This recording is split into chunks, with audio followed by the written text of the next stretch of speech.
नमस्कार बंधुरा Bengali food and cooking स्टाइलेर आरो एकटी नतून पर्वे आपनादेर सकलके स्वागत जानाई। बंधुरा आज के आमी नरम तुलतुले मालपोया तैरी करब। आपनारा पुरो भिडियोटा एकटु स्किप ना करे देखुन, आशा करी आपनादेर खुबই भालो लागबे। तो चलुन मालपोयाटा तैरी करी। मालपोयार जन्य बैटारटा तैरी करार जन्य एखाने एकटा पात्र निये नियेछि। एर मধ্যে এবারে হালকা गरम जल दिচ্ছি। জলটা হালকা গরম করে নিয়েছি। জলের মধ্যে লবণ দিয়ে দিচ্ছি। এবারে দিয়ে দিচ্ছি চিনি।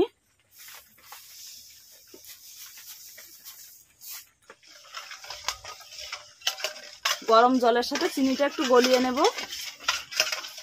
এখানে দেখুন আমি সুজি নিয়েছি, সুজিটা এখন এই গরম জলের মধ্যে দিয়ে দেব।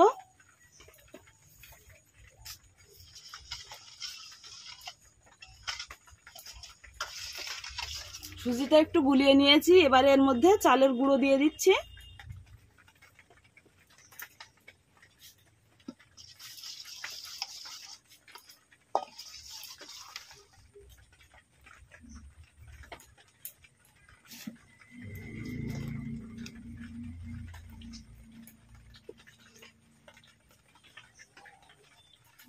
চালের গুঁড়োটা আমি ভালো করে দেখুন মিশিয়ে নিচ্ছি।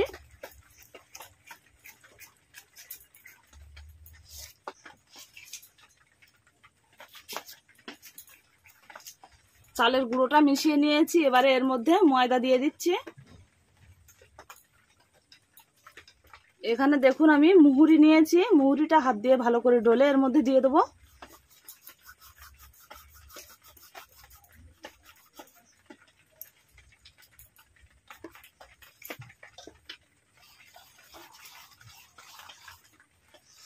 এবার এটা সুন্দর করে মাখিয়ে নেব।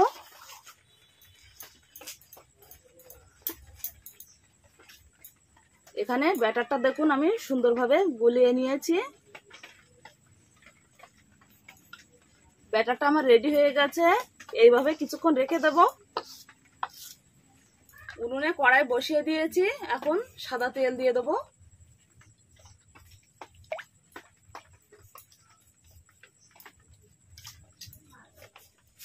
তেল গরম হয়ে গেছে আর তেলের মধ্যে এখন অল্প করে ব্যাটার দিয়ে দিচ্ছি।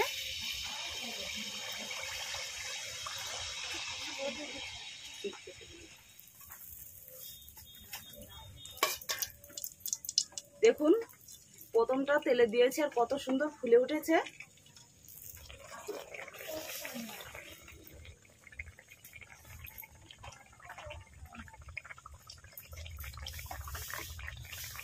মালপোয়াটা দেখুন কত সুন্দরভাবে ফুলেছে।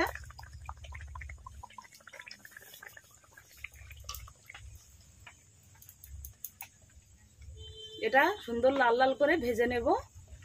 দেখুন এই পিঠটা সুন্দর লাল কালার চলে এসেছে, এরকম ভাবে ভেজে নেব। এটা ভাজা হয়ে গেছে, এখন তুলে নিচ্ছি। এইভাবে কড়ার এক সাইডে রেখে দেবো, তাহলে তেলটা সুন্দরভাবে ঝরে যাবে। আর একটা দিয়ে দিচ্ছি।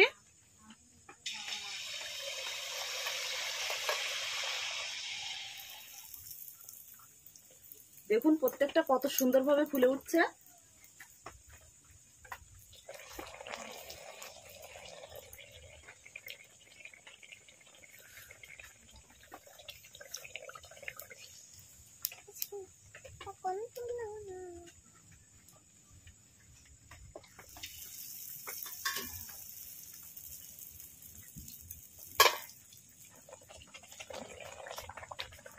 সবগুলো দেখুন খুব সুন্দরভাবে কিন্তু ফুলছে।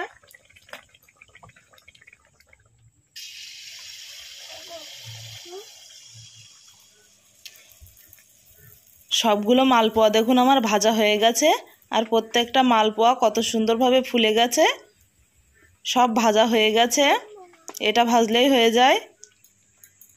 দেখুন মালপোয়াগুলো কত সুন্দর লাগছে দেখতে। মালপোয়া কিন্তু দুই রকমের হয়, একটা রসে ভরা মালপোয়া আর একটা শুকনো মালপোয়া। তো আজকে আমি এটা রসে দিলাম না, এইভাবেই তৈরি করলাম। বন্ধুরা আজকে এই মালপোয়া রেসিপিটি আপনাদের কেমন লাগলো অবশ্যই কমেন্ট করে জানাবেন। আর ভালো লাগলে চ্যানেলটি সাবস্ক্রাইব করে সকলের পাশে থাকবেন। নমস্কার।